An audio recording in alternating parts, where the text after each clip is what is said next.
did work at the newspaper, in fact, one of the largest newspapers in the state, the South Bend Tribune. I did work there for about 5 years. So I have a lot of inside knowledge on the media. So that's what we're going to go ahead and talk about. You guys, everyone should have something called a guide to media success in front of them. It should be a 3-page paper. You're supposed to tell us we can sit down now. Nah, we're not there yet. We're not sitting yet. Quit being lazy. You're going to get the civil disobedience. I swear, if you make me do jumping jacks, I'm leaving. Right. Actually, let's go ahead. Everybody who has a positive view of the media, please have a seat. Wait, what? What is Positive view of the media, have a seat. If you have a positive view of the media, please sit down. You just want to sit. 75% right. All right, so everybody look around here and view this. Now look around and view this. I worked in the media too, so. So we have a negative view of the media within this room itself. So everyone can have a seat now. I just want to prove a point.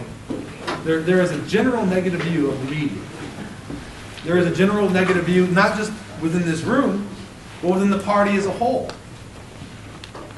I'm here today to tell you you're wrong and how to change that. The negative view of the media isn't the media's fault. It's our fault.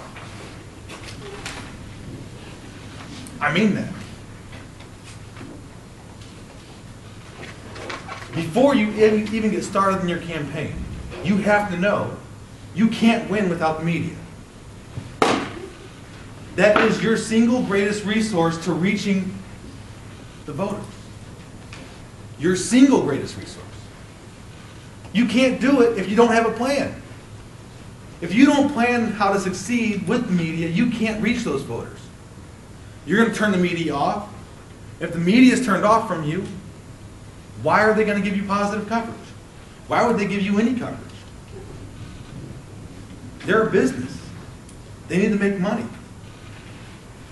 If you're bashing them, making them look bad, costing them subscribers, they are not going to cover you. You got to keep this in mind when you're going talking to people too, okay? Before you even begin, you have to develop a consistent message. Consistent message, what does that mean? Does that mean just say the same thing over and over? Media is bad, media is bad, media is bad. No, that's not what that means. What that means is a consistent message that will sell. Branding, you have to brand. Jerry talked about marketing. Your whole campaign is marketing. It's all marketing. That's all it is. Your campaign itself is a business. And you have to deal with other businesses. Business here, we're talking about the media. All right? You have to brand. You have to stick out. If you're running campaign advertisements and they just blend into the background, or you're running them at the wrong time of the day, you're saying the wrong things, you're not consistent, you're not building trust, nobody's going to remember you. Or they're going to remember you for the wrong reasons. Think about the advertisements you remember. They have catchy jingles. Right? Maybe they're in the newspaper and then they got a radio advertisement telling you to look in the Sunday newspaper. Look in the Sunday circulars. Look in the Sunday circulars. What do you do on Sundays? You go to the circulars and you find that ad. You think it's by accident they tell you to go to the Sunday circulars? No. It's design. It's all a design. You have to treat your campaign like it is a business if you want to win. If you don't do that, you will not win. You will not have success. And let's face it, as libertarians, most of us know how the economy works. That's what our whole economic platform is on, is a knowledge of the economy, the knowledge of the free markets. Use that knowledge of the free markets to your advantage now. Now you market, now you sell. All right? You have to understand the economics of the media. So on this first page, we go into that. I talk about supply and demand a little bit. You guys should know what supply and demand is. You should know that. I'm not even going to get into that. You should know. If you don't know, you might be in the wrong party. I'm not sure. But let's take a look at what newspapers have to account for. This is stuff a lot of you guys don't even consider. Newspapers, price of employees, the price for oil. How many of you knew that newspapers had to account for the price of oil? You realize that newspapers, the paper itself is oil-based? The ink is oil-based? As the price of oil goes up, the price of the print goes up? If they start jacking up the price on their subscribers, they're going to lose subscribers. They got to jack up the price somewhere, or they got to cut employees. Why do you think there's not those investigative reporters anymore? They were putting out 1 report a month, 2 reports a month. You can't afford to have somebody on when the price of oil is that high. It's not the media that doesn't care anymore. That's not the point. You guys, I mean, a lot of us in the Libertarian Party have taken that approach.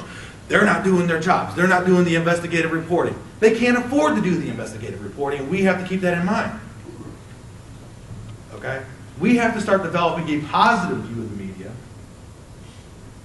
before the media will develop a positive view of us. And we can't get the people to have a positive view of us if we can't get the media to have a positive view of us. Okay? So this whole cycle starts with us. We have to have a positive view first. We have to start it. Newspapers have to account for the ink, the paper, price of delivery, price of advertising. They've got to advertise what they have. The price of technologies. You know, they got to keep up with all sorts of technologies, with the computers. They got to keep up with their vans, whether or not their contracts with the Associated Press, with Reuters, all that kind of stuff. The Associated Press wires, they got wires that come in. It's a complicated system. They have to account for all of that in their budgets. So you need to consider that. You can't expect them to just cover you if you're not going to give them any money. They have to get an income, or they're not going to have a business anymore. TV, they have to account for employees, technologies, news vans. This is something we don't consider very often. News vans, and the gas to drive those vans. They have, how many of you guys have local news stations that have helicopters? You raise your hands, because almost every one of you guys have a TV station that has a helicopter. That helicopter is not cheap. It's expensive. All right? Then they have their contracts with the big networks. Do you guys realize that the local TV stations actually pay those big networks in order to have those contracts? They don't get paid, they pay them. That's how they get those big name TV shows, which draws in advertisements from the local businesses. Okay? Radio is going to be your cheapest option because look, it doesn't really have a whole lot to take into account for. It's got price of technologies, price of contracts for news reports, and price of employees. That's about it for radio, honestly. That's why radio advertising is going to be your cheapest. It's going to be your cheapest right there. But you got to be careful with that one. I'll talk about that a little bit later. So what do you have to have? What is your goal with media advertising? What's the goal? Man buys stock.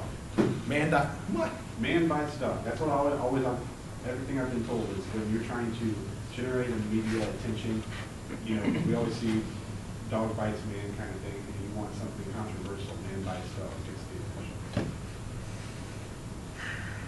I would say no. Okay. No. That's not your goal. If you're looking for something controversial, you're not going to be a very good candidate. For what you do, that might be a good idea. Right, that's what I'm talking about. Yeah. But for candidates, no. As a candidate, you don't want to be controversial like that. Especially as a third-party candidate. If a third-party candidate starts going controversial, they're a crazy loon. The whole party's labeled as crazy loons. Goodbye, end of discussion. You're relegated. You're no longer important. You've just been kicked out the door. You're no longer even getting 1% anymore. Goodbye. So what you do is that may be fine. The candidates cannot do that. Trust has to be the goal. Trust. How do you get people to trust you? You start with being consistent. you have to have that brand, that branded message. And it has to be something that's going to stick in the voter's mind. Something they're going to remember. And every time they think of it, maybe they hear a theme song, and every time they think of that theme song, they think of you. Because they've heard it on the radio so often that every time that's playing on the radio commercial, your voice is over that song. Something like that. Consistent. The message has to be the same. Consistency builds familiarity. Familiarity builds trust, and through trust, we get our support. Nobody's ever going to support a candidate they don't trust, especially not from a third party. They might from the Republicans and Democrats because they support those parties. Right. They trust those parties because their parents trusted those parties. Their parents didn't trust us. Their parents didn't know us. We're still new. So we have to build that trust. All right? We are here now. We have to build that trust. Not just for today, but for tomorrow as well. It starts today. So let's go into the different types of advertising options that we have here. With newspaper advertisements, some basic business business marketing skills here. Okay, when you advertise in the newspaper, you need to have the same ad in the same location at least once a week for at least a month. Newspaper advertising is long-term advertising. You're not trying to get somebody to vote for you today. You're not going to run this ad the week before the election and get results. Not going to happen. You need to start running your newspaper ads 3 months before the elections. If you don't do that, don't even run a newspaper ad. Okay? You need to run that ad consistently. That's part of the consistency. You need to plan your budget accordingly and contact the newspaper to see if you can get some long-term discounts. Call them up. Hey, look, I'm going to be advertising with you guys for 3 months. I'm going to do it once or twice a week. I want it in this section. Tell them what section you want it in too. Hey, I see that all of your political reports, they usually run Tuesdays, Wednesdays, Thursdays, and they're usually in the local section. I want my ad to run Tuesday, Wednesday, Thursday in the local section for 3 months. Every day. Tuesday, Wednesday, Thursday. I don't want the other days because there's no political stories those days. People pick up on that. People look in that. They're looking for their political stuff here. That's where they're looking for political stuff. If they're looking for a political ad, that's where they're going to look for that political ad as well. You need to be specific. Talk to them. They'll accommodate when they're getting money. They need that money. Now I want you, does anybody know what day the busiest day is for newspaper? Sunday. I got a couple stats here from the U.S. Audit Bureau of Circulation as of March 31st. But the Indianapolis Star has daily readership of 176,000. On Sunday, they got 272,000. Okay. I listed several other newspapers in the state of Indiana. I even listed on this sheet the percentage increase on the Sunday.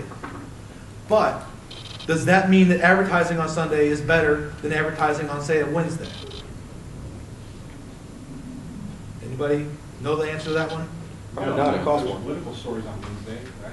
Right. It's not necessarily better. Why would it not be better? Because on Sunday, what are people doing? People are looking for the ads. They're not people don't read the stories on Sundays. Nobody reads the stories on Sundays. They buy the Sunday paper for the ads. And the comments. And they're not looking for a political ad on Sunday. They're looking for the coupons. Do not advertise your political.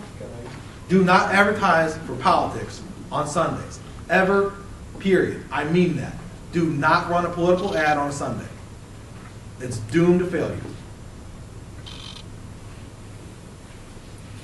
Also, keep in mind that large ads and color ads are not proven to be more effective. There's no proof. And I'm coming from a newspaper where we pushed the large ads and the color ads.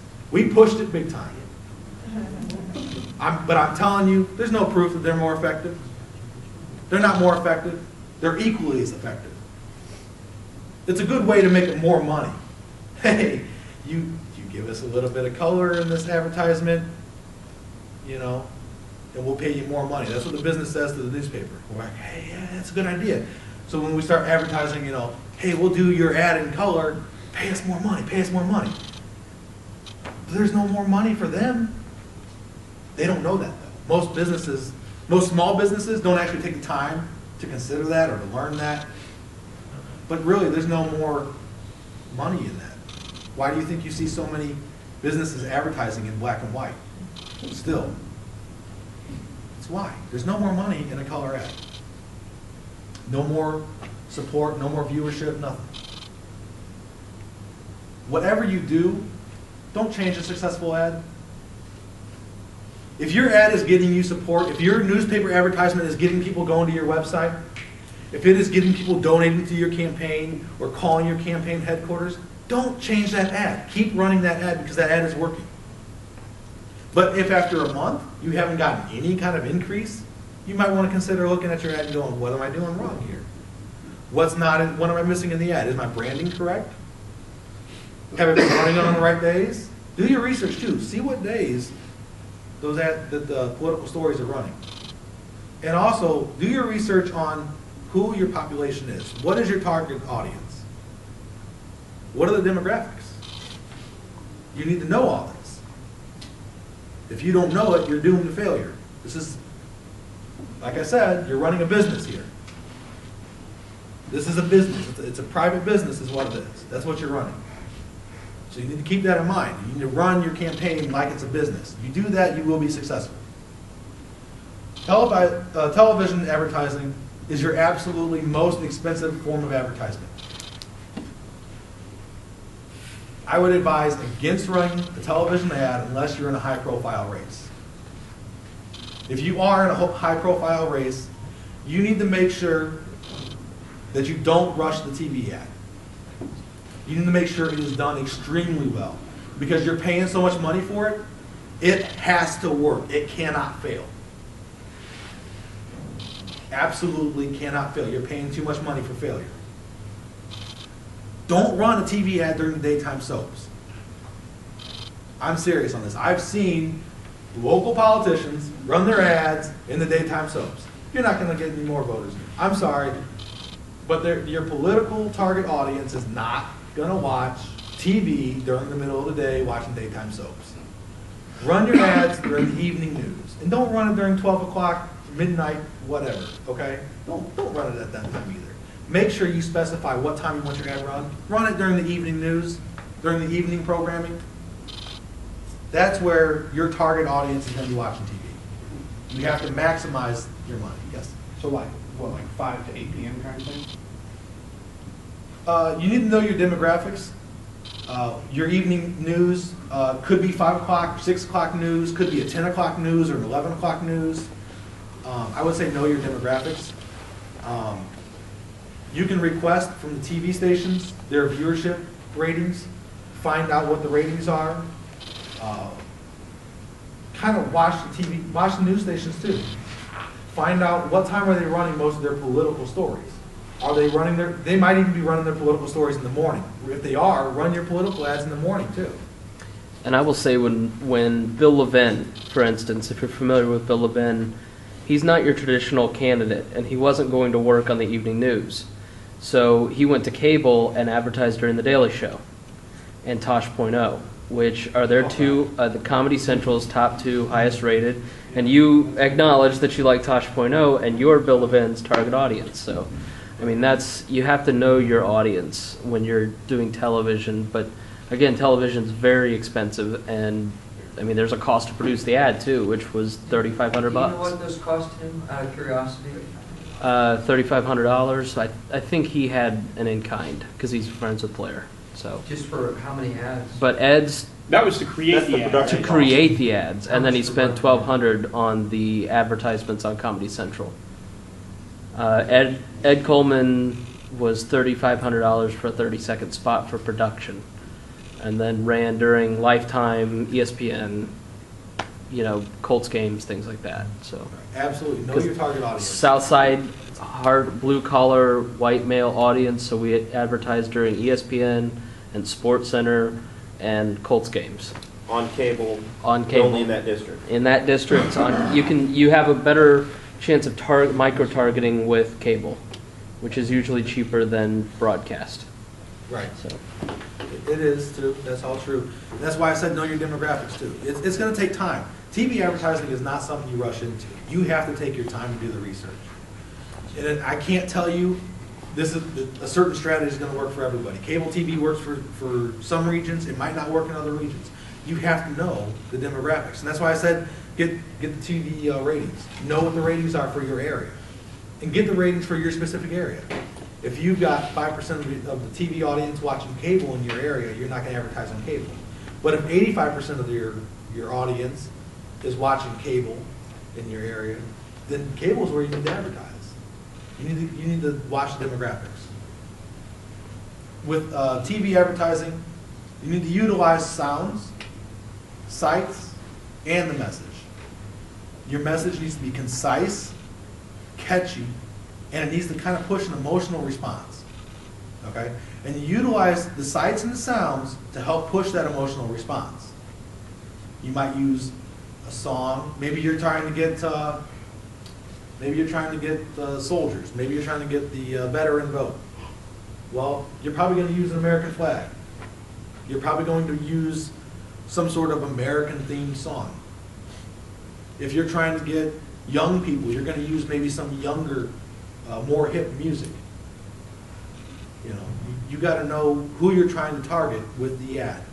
That's another problem too. Is you're not going to create one ad and expect it to target every single individual. Not going to happen. You need to use that advertisement and target it towards an individual group of people. So you got to be careful with TV advertising because it can be tricky. And then you need to find out who is your target audience and where are you going to run that. What TV show are you going to run it in? If your target audience is old people, I mean, no offense here, but you might want to run it during the daytime soaps. The Golden Girls. You might want, exactly. If your target audience is people over 70 years old, that would be a perfect time to run it. If you're looking at college-age students, you're going to want to run something on Comedy Central. So you need to know what your target audience is. With radio advertisement, you need to choose your radio stations carefully. You're probably not going to want to target a jazz station because jazz stations probably don't get very many listeners. So be careful on what kind of stations you're targeting. Again, know your demographics and know your target audience. You want to make sure as well that you are kind of getting the ratings for the radio stations as well. You can get those ratings as well. Contact the radio stations, find out what their listenership is, how many people listen to their shows, and try to gauge, do they have political talk shows? If they have a political talk show, maybe they got 5,000 people listening to that talk show, and you're in a region where I think Jerry said 16,000 people live in his district. He's got 16,000 people living in his district. Let's say 5,000 of them are listening to a particular radio talk show. He should advertise during that talk show. That's a big chunk of the population right there. If you got 5,000 people listening to that talk show in Indianapolis, that's a big difference. You probably don't want to advertise during that. So you need to know what your demographics are. Again, that's very, very important. It's all about marketing, and you have to market very carefully. So you have to have a very business mindset when coming into this. Utilize sound bites, and again, use the branded message when you do your radio advertising. That branded message is so important, okay? If you don't have the branded message, there's no consistency. And the branded message could just be maybe a catch line at the end of every one of your advertisements. It could be a catch line you put on your newspaper advertisements, and then you put it at the end of your radio advertisements, and you put it at the end of your TV advertisements, whatever. If you have that same catch line or something, boom, people start to remember you by that catch line now. You know, you have to have some sort of branding. You have to stick out in the voter's mind. If you don't stick out, you're never going to get their attention. If you don't get their attention, you're never going to get their vote. So which one is the best choice between those three? I really can't tell you. Newspapers provide coverage, but there's no guarantee anybody's ever gonna watch your ad. Do use the press releases though, and advertise. You wanna do both.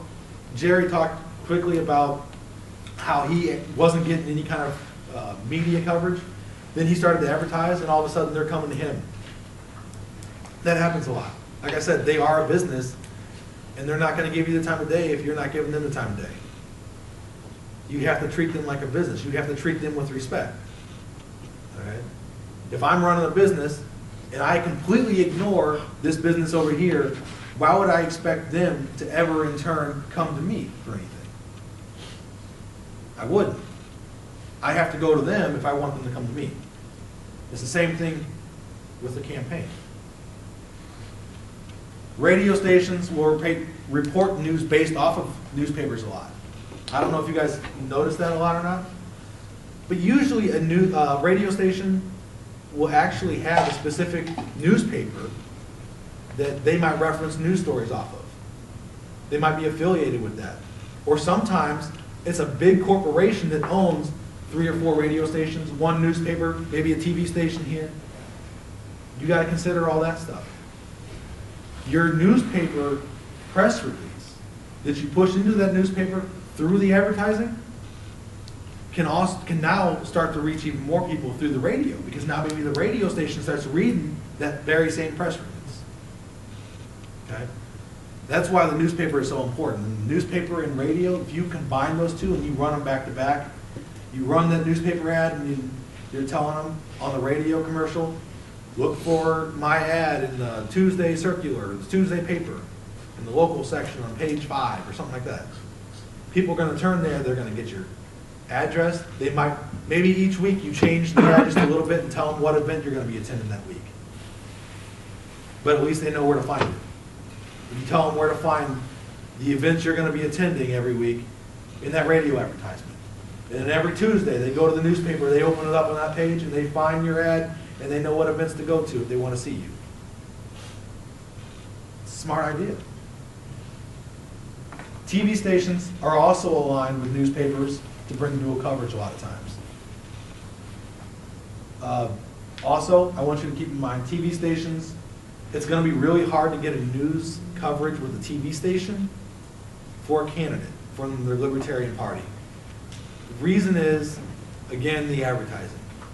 It's so expensive to do any sort of advertising with TV that they're not going to give you the short amount of time they have in their half-hour news segments if they're not getting money from you. And a lot of us, let's face it, just don't raise that kind of money to be able to advertise with them. So again, unless you're kind of a high-profile race, you might just have to kind of forget about the TV advertisements unless you can raise enough money. So you need to have a clear idea of what you want to do before you even get into the advertisement part. Find a plan and plan carefully as well. Then I want you guys to keep in mind too, radio talk shows are a great resource. They're free, and these people love to talk politics. Also, if I'm not mistaken, Chris, you might know more about this, but I believe that if they have a Republican or Democrat opponent on, they have to allow whoever that person's opponents are on as well. I think it's definitely at the federal level. I don't know if there's a state law, but they don't know that either. So I promise you, I worked at a talk station for 5 or 6 years. If you call up and say, well, you have the Republican and Democrat on, you have to have me on too. It's a rule. And they'll go, is it? Yeah. Okay, I'll come on then. Come on next week. And try to get in the 7 to 8 o'clock in the morning hour. That's drive time. You want to be on in the 7 to 8 hour, preferably at 7:35. Always shoot for a 7:35 booking. Vlogs and talk radio are 2 great ways to get earned media. And then I want you guys to know that when you get that kind of stuff, advertise it. Tell people on Facebook. Tell people on Twitter. Tell people in your blog. Put it on your website. I'm going to be on the talk radio show at this time. Tune in and listen. Get people tuned in. Okay? The more you can get your followers to tune into that radio show, the more often they're going to have you on that radio show. Because the more listeners they have, the more they can charge for advertisements. Again, the business aspects, guys. Business aspects. Make sure that with the advertisements, you're also pushing press releases. The press releases must be factual. It must include sound bites, and it must be concise. Don't send out a 5-page press release. Nobody is going to read it. They're going to delete it. It won't make it to the paper. They won't give you a call. Don't do it. Don't put in there a bunch of opinions. Stick to the facts. And if you're going to give an opinion, put it in quotes and put it as your quote. Don't start throwing out opinions as facts. They know better. They have the facts in front of them. They're getting the facts from other sources. Don't do that. They will throw it away. They will never give you consideration again. You will never get a phone call from them at all. One thing to add to that is make sure you don't send a press release as an attachment. Send it in line as the message, because there are a lot of news services that don't allow attachments to come in.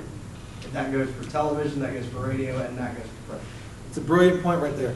Spam filters do cut out a lot of attachments, especially if you're sending from like a Yahoo or Gmail account. It will cut out that attachment. He's absolutely right.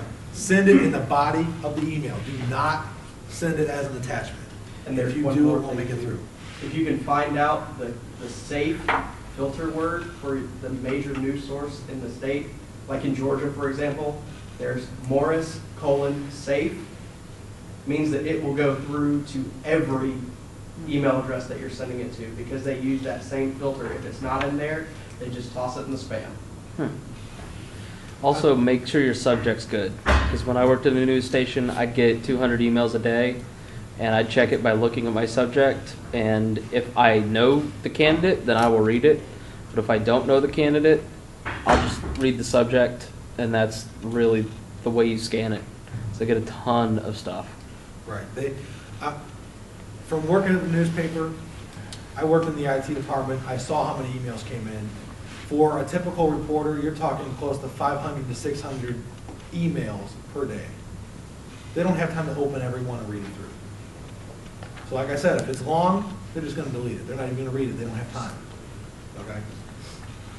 Please be considerate of their time, because they're usually not allowed to work overtime. They're not going to get paid for overtime. You have to understand it's a business. Okay? It is a public service, but it's also a business. And you have to consider the business aspects of it if you want them to take you seriously at all. Keep your press releases on topic and focus on the important issues. I have seen press releases from people go out, and for some reason, I don't know why, but I get attached to a lot of press releases from a lot of different political organizations, a lot of different political candidates, and they're just trash. They start on one topic, and the next thing you know, they're on another topic, and then they're on another topic, and then they back to that first topic, and it's like, what are you talking about? That's never going to go anywhere. Or you're talking about an issue that is important to like 1% of the population of your target audience. Really? You got to know your demographics. If you don't know your demographics, you might as well not even run. You have to know your demographics. If you don't know your demographics, you're not going to do yourself any favors at all. Include your contact information at the bottom of your press release. That should be phone number, your name, your email address, and make sure that you proofread your press releases. Proper grammar, proper punctuation. Don't screw up the grammar and punctuation. Don't make it look like a fourth grader sent the email. Don't send out a press release that doesn't have any breaks for paragraphs, that's not formatted properly. Don't do that. And I think it's important to spend, if you're going to send out a lot of press releases, get something like Constant Contact or MailChimp and put it in a format because there's nothing like, I don't know, when I get press releases from an organization or candidate and it was in plain text, it just didn't look official. You know, there's something about having it in that template from an email service that has more weight behind it. Absolutely. You should have some sort of, and that's another thing, be consistent with your template too. Don't be changing your template up all the time. Be consistent with that template. That does build familiarity, which builds trust. Not necessarily with the person reading the article once it's in the newspaper, but with the reporter. And if you want the people to be able to trust you, you need the reporter to be able to trust you. So you got to build that trust with the reporter too. What is this template thing you're talking about? What's about? A template, basically what it is it's a preset design that you use. Like a letterhead type of thing? Right, like a letterhead. Do you get the Liberty Beacon from the LPIN, or if you get email newsletters that with graphics? Something with graphics is what I mean. Okay. So I'll So show you later. just do a Word document that's got the graphics in it and. The best way to do it is MailChimp is a email server that's free. MailChimp. Chimp. Yep. Like a chimpanzee. And I like Constant Contact. If it's possible, have a media outreach organizer or campaign manager or somebody send out the press release for you. Don't make it look like it's coming directly from the candidate if possible. It's not always possible, especially with some of the local campaigns, and the reporters won't hold that against you. But if you're running for U.S. House or U.S. Senate and you don't have a campaign manager or a media outreach organizer, and you, the candidate, are sending the press release out, they're going to look at it and go, you must not have a very well organized campaign. And they're not going to take you seriously, okay?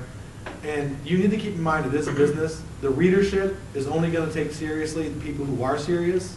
You have to present yourself as a serious person if you want the media to even push you out there. Because they're not going to waste their time on somebody who isn't serious. Because that's not going to help them with their readership numbers. That's not going to help them with their advertisement. That's not going to help them stay in business. Okay? Present yourself as a serious candidate if you want to be taken seriously. With all of this, the website, you have to run a website. I know some people don't want to run a website. I'm telling you, you have to. Now, obviously, you can run for office without one. You can. But if you even want a legitimate shot at getting more than 2%, you need to have a website. And Jerry had a great website up. I'm going to encourage you to go to his website. It looked like it was actually set up very well. There are a couple of things I do want to suggest that you make sure you have in that website. One, you need to have a link to your bank account, to the bank account for your campaign. Allow people to donate to your campaign through that website. Make sure as well that they're filling out the form that has their name and their email address, their phone number, where they work as well. And then you can have that sent to a database or to your email, and you can keep track of your donations online that way, okay? Make sure that you're doing that though, and make sure you have an email address strictly for your campaign so that your campaign emails don't get mixed in with your personal emails. Because then you start getting mixed up and confused, and that creates a big problem. Like I said, if possible, please have your website done professionally and also quote and reference any articles about you that are positive, any positive articles about you. Don't be listening to any negative articles about you. That's not a very good way to get elected. And never read the comments on a newspaper website. Yes. If thank your you for- name is ever mentioned in the Indianapolis Star, do not go read the comments, because it will just make you mad and it will not help you whatsoever. And don't respond to comments. Ever. Don't respond to the comments either.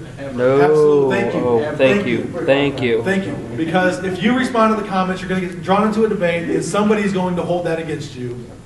Don't do that. Don't do that. If somebody else wants to get into a debate, fine, but don't do that as a candidate. You just say piss off, does it work? You can try that, but I don't know if I that will have. make you look very good.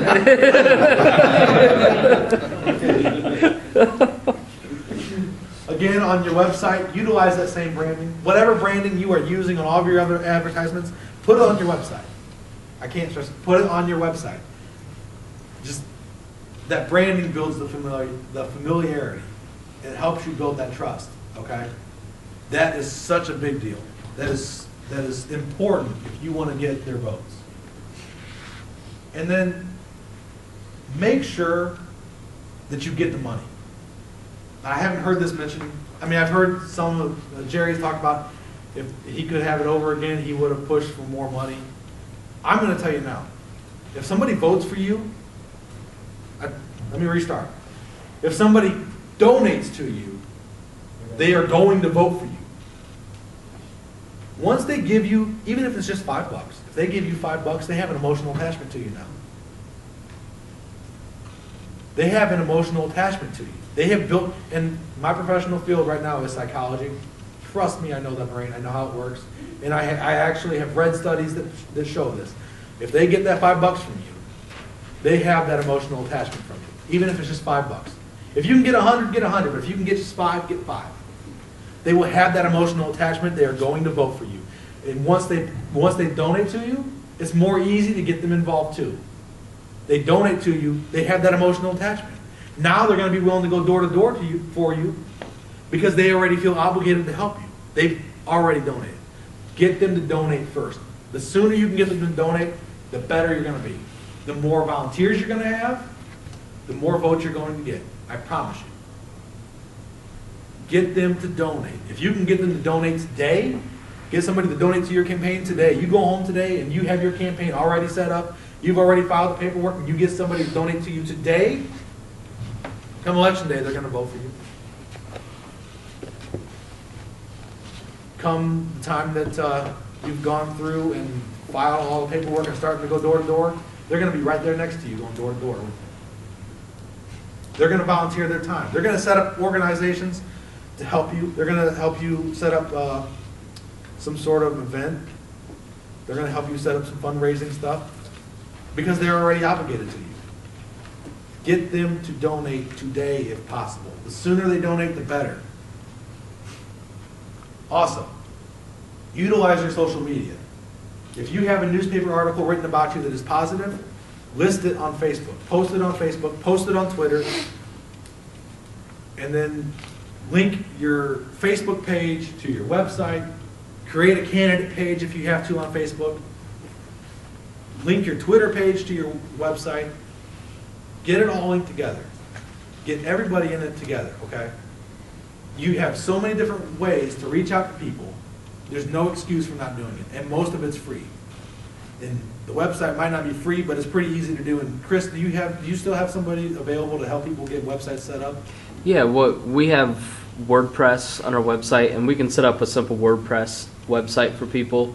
I want to make it clear, I'm not going to help run your website. I will help you set up a basic web page that you can then have access to and use if you don't have graphic and web capabilities. You know, so that's a very simple service because obviously time is limited. But Facebook is the new cafe. That's where people go to talk to each other. Chard Reed spent like $100 in 2010 when he ran for Congress, and in 5 days he added 500 people to his. They liked his Facebook website, and that's the foundation of when he's running this second time. Rebecca, we ran I think a week-long Facebook advertisement for her, 1,500 people within like a week doing Facebook advertisements. It's very difficult for parties to have those kind of results because we're a cult of personality society in some ways, so people will like a political figure that they know something about. So Facebook advertisements, I think, are a great way to drive traffic to what you're talking about. They really are. They're very cheap. They are cheap. Very cheap. And I believe, target the advertising. right, I believe Very that in narrow. fact they can target down to people who like politics. You could Oh, all kinds of ones. you could They- advertise right. to people who are just fans of the LPIN Facebook page, which you all should like. I don't advise you to advertise to be fans of the LPIN web Right. page. That's yeah. Because they're probably going to vote for you anyways if they're in your district. Don't advertise to them. So I would, is there an exclusion? Yes, Like they you can can Uh-huh. exclude certain people. Yep. so that Okay, they so don't- I would even exclude LPIN members that you know for sure are going to vote for you regardless. and target your ads towards maybe people who list themselves as independent voters on Facebook. Maybe target your ads towards people who. Voted for Obama, no way. I wouldn't necessarily do that, but I would target, like if you're looking at college students, if you have a lot of college students in your district, target them towards college students, whatever your target. Just depends on demographics what are. your message is. I mean, Right. with Rebecca, for instance, we targeted more towards Tea Partiers in 2010. And our advertising strategy was Facebook, and we wanted to own one space. So we chose the internet because it's more cost effective. You get better analytics. You can see where you're targeting. We didn't touch newspaper or TV. We did some radio and political talk stations and female-oriented radio stations because she was the only female in the race. So you can, and we targeted towards, on Facebook and Google, women's groups, Tea Partiers, constitutionalists. So it really, you have to know your message, you have to know who you are, and you have to know how you're marketing yourself before you get to any of these stages where you're press releasing and talking, to media. So That goes right back to the first thing I said. Before you begin to advertise, develop a consistent message. You need to, and develop a plan. You need to have that plan and that message developed before you ever start anything. Before I step away now, because we're about done with this, get on with the roundtable discussions here, I want to leave you with this. Good relationships equal positive results. And I put some statistics down here for you guys. According to the White House Office of Consumer Affairs, I know, I hear people talking about this day. I know. could you put your torches away, please? Right, but this is a legitimate statistic. This is not the White House telling us anything. This is a legitimate statistic. 13% of dissatisfied persons will tell more than 20 people, and on an average, dissatisfied persons tell 10. So if I go and I make Ron here mad, Ron's probably going to go and tell at least 10 people. 50, easy. Right. Ron will go and tell 50. Ron will post up, and get this, with Facebook, it's not even 10 anymore. He bought an ad. Listen, how many friends do you have? You got like, what, 400, 500? Yeah, about 400. Okay. So now if I get into a fight with Ron's going to post something nasty about me, 400 people are going to see it. He's not telling 10 people, he's telling 400 people how bad I am. So you need to keep that in mind. Don't get into a fight with anybody. And by the way, he's the reason I'm on Facebook. I wasn't going to get on I will until take I ran full for credit for office, that. and he absolutely told me, Or you blame. have to do blame. this. And I said, I don't want to be another cackling hen like everybody else. 2 weeks later, I was the king of the cackling. I was the cackling rooster. Thank you, Ryan. I You're owe that to welcome. you. You're welcome Yeah. very much. That's the biggest time waster of your Yes, life. thank isn't you. it? Yes, thank you so much. There was an article about Facebook power users out last week. I think 20% of Facebook users are considered power users because they post more than like 6 times a day. And 80% of what they post is, guess? About me. Politics. Right. Number one use of power users on Facebook is politics. Keep in mind, a happy person will only tell about 3 people. So if I make a person happy, they're only going to tell about 3 people on average, if they tell anybody at all. It's more important not to turn people off than it is to make people happy. Okay? So, I wish that were a joke. so honestly, this is the point I'm going to make here. There's your branding. Do not get into any type of debate with the public, okay? Don't do it. Let them have their opinions. Respect their opinions. Hear them out and have empathy for them. Try to understand where they're coming from, because if they're having their opinions, it's probably not just a wild, out of left field opinion.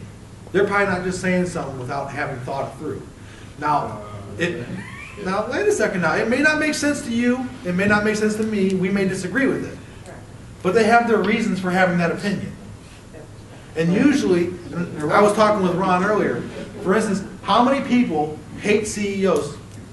A lot of people. A lot of people hate CEOs. Why do people hate CEOs so much? Well, let's think about it. You got a CEO who's making hundreds of thousands of dollars or millions of dollars, and you have all these people unemployed and losing their jobs. Now, do people think about everybody in the world when they focus on their family member losing their job? No.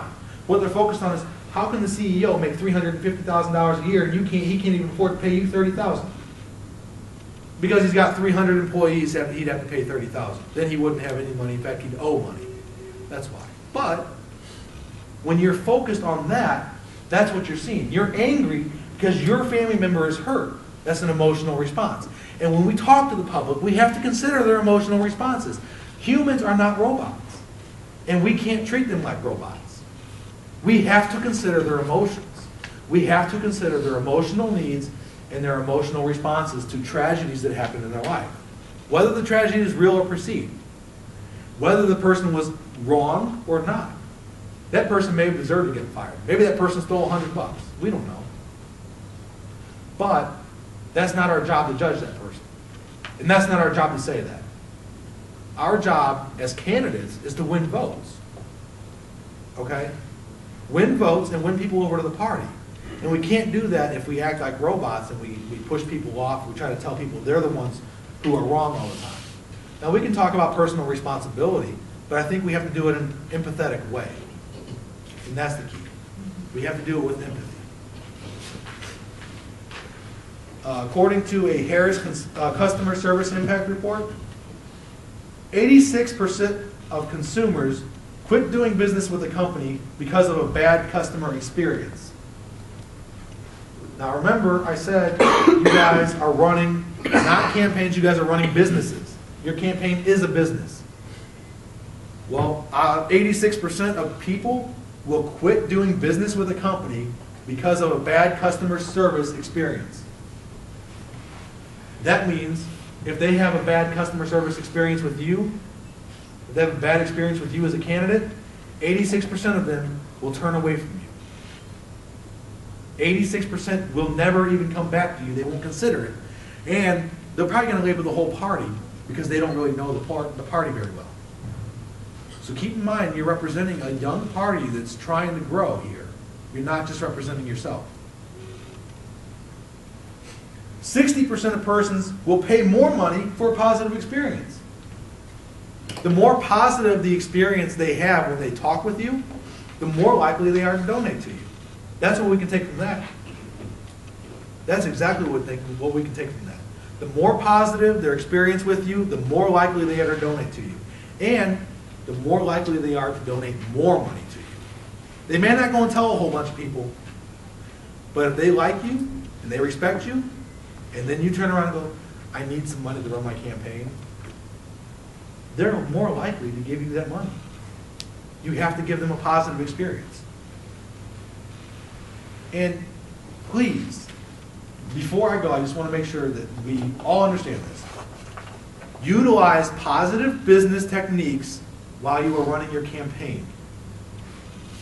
Run it like a business. I know I've said that numerous times. I'm going to say it one more time. Run it like a business. With that said, any questions? There's one thing I wanted to bring up in my presentation I forgot.